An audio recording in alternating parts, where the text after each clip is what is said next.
Bismillahirrahmanirrahim. Assalamualaikum warahmatullahi wabarakatuh.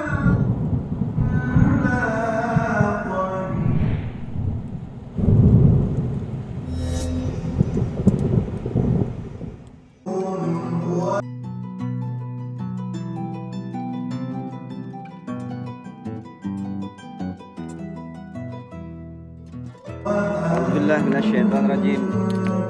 Bismillahirrahmanirrahim. Waktub lana fi hadhihi dunya hasanatan wa fil akhirati inna hudna ilaik.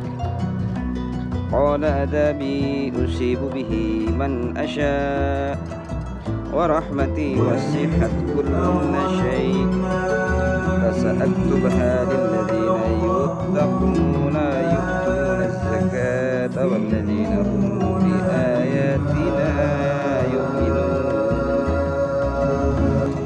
Alhamdulillahirrahmanirrahim. Teman-teman Sadam Satria Jagat dimanapun Anda berada, di episode kali ini Tahadu Tahabu yang baru banget muncul di 3 hari yang lalu ya, dan alhamdulillah izin Allah respon dari rekan-rekan sekalian cukup bagus. Saya tidak menyangka bahwa konten yang sederhana sebenarnya, tetapi justru engagement ataupun traffic yang saya pelajari itu lumayan tinggi, karena pada saat kali pertama ditayangkan posisi antara maghrib isya itu 500-an kali tayang gitu.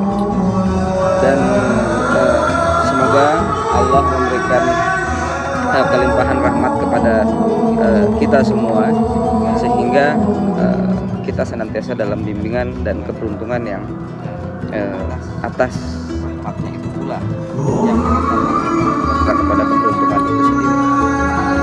Dan ayat yang saya baca barusan itu ada di surat A'raf, yang ada di surat ke-7 ayat 156. Saya biasanya suka nulis ya, baik itu tayangan-tayangan yang di konten rehat ataupun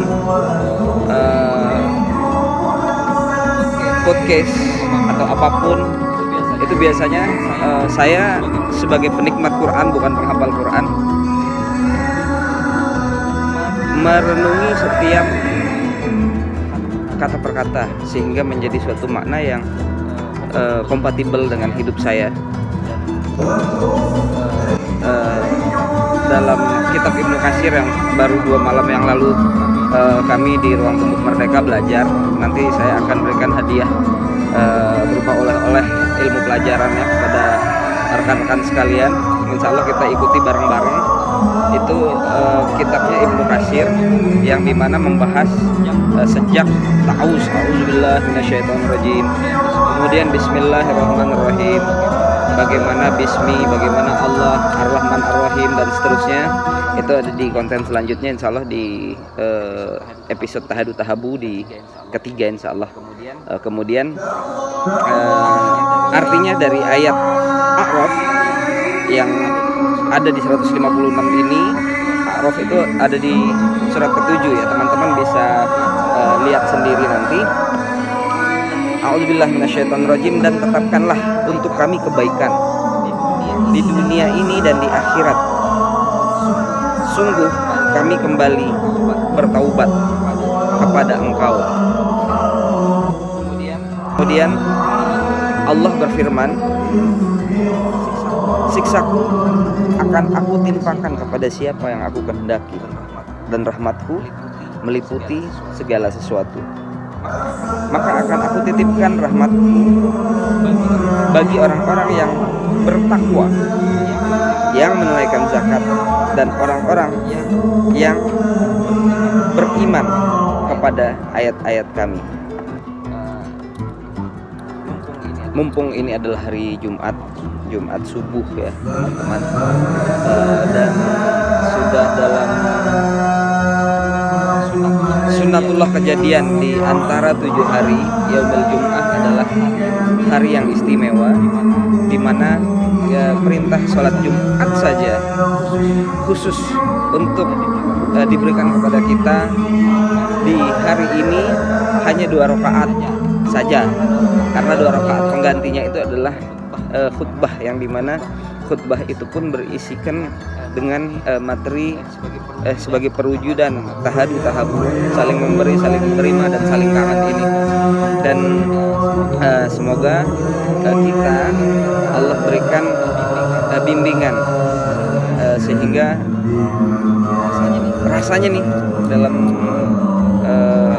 perasaan saya, waduh, udah hari Jumat lagi gitu. Kemarin hari Jumat saya nongkrongnya di masjid dekat rumah temen, pulangnya habis itu ke bengkel, dan dari tempat temen saya balik, kok rasanya cepet banget gitu loh. Dan semoga kita tidak ujuk-ujuk tidur, bangun lagi, tidur, nggak taunya mati.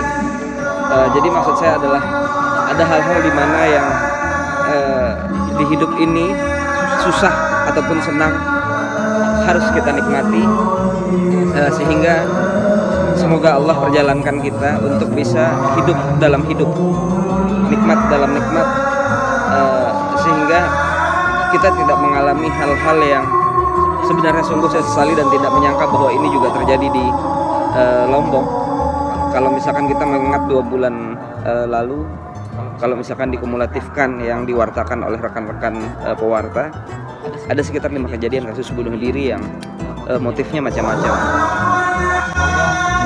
Allah memberikan kita rasa tenang, rasa nikmat dalam hidup, dalam menikmati sunnatullah suka ataupun duka yang penetapannya itu sudah diberikannya oleh Gusti Allah. Apabila kita kembali kepada surat A'raf ini di ayat 7, bahwa untuk kita kebaikan di dunia ini dan juga di akhirat, sungguh kita harusnya kembali bertobat. Dan ini adalah periode waktu di mana kalau misalkan kita mengulang di episode pertama tentang jangan pernah putus asa dari rahmat Allah, ini sesungguhnya terkait ibarat kita sering menguji atau mengetes pasangan kita atau belahan jiwa kita, yang dimana bentuk ujian itu adalah seperti melihat sikapnya ketika dia tuh bagaimana sih kalau ngerayu kita, bagaimana caranya minta maaf, terus bagaimana dia melayani kita, mencintai kita, mendidik anak-anak kita, dan seterusnya. Begitu juga sebagai seorang hamba, yang dimana kita juga tidak berlepas dari cara kita untuk merayu Gusti Allah, sehingga dalam angan-angan yang ada di dalam jantung berupa hati itu, yang di dalam hati itu ada angan-angan sebagai wujud daripada penempatan rasa, di mana kita juga merasakan bahwa Gusti Allah sangat dekat. Karena ketika dalam ayat yang kita buka lagi-lagi itu, seandainya kita mencari Tuhan itu ada di mana, Tuhan itu sangatlah dekat gitu. Nah, cuman posisinya di mana? Lebih dekat daripada urat leher kita. Waduh, artinya tinggal kita pencet tombol aja tuh, mengkoneksikan bagaimana kita menemukan setelah mencari Tuhan, yang apabila tidak dicari pun Tuhan sebenarnya sudah ada di sini. Tinggal bagaimana kita bisa merasakan frekuensinya. Dan semoga Allah menjadikan kita sebagai hambanya yang beruntung dan selamat. Mohon maaf untuk kurang lebihnya, karena sebentar lagi azan subuh. Semoga Allah berikan kita di hari ini barokah beserta keberuntungan yang banyak, kebarokahan yang melimpah, dan kesehatan yang dimana kita bisa manfaatkan kesehatan ini untuk bisa berbuat baik sesama manusia, berbuat baik kepada sesama teman, berbuat baik kepada sesama saudara, dan seterusnya. Mohon maaf kurang lebihnya. Assalamualaikum warahmatullahi wabarakatuh.